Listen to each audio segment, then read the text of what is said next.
2018 সালের রমিজউদ্দিন দিয়া করিম আন্দোলনের কারণে সৃষ্টি হয় ক্ষোভ।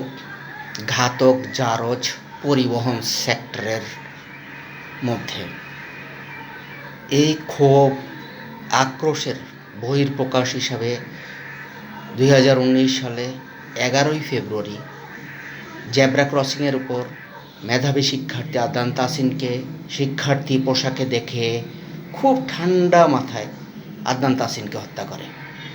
আদনান তাসিনের সাথে অমানবিক আচরণ করা হয়।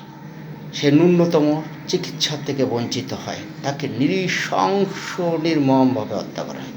পাশেই তার শিক্ষা প্রতিষ্ঠান বিএসআই, সেখানে হাজার হাজার শিক্ষার্থী, তার সহপাঠী, তার বন্ধুরা একজনও এগিয়ে আসলো না।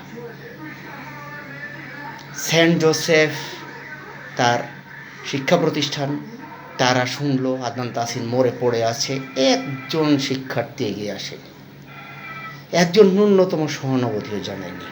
কারণ সেন্ট জোসেফ মোটা অঙ্কের টাকা খেয়ে সব চুপ। আমি আদনান তাসিন হত্যাকাণ্ডে বিচার চাই, ঘাতকদের ফাঁসি চাই।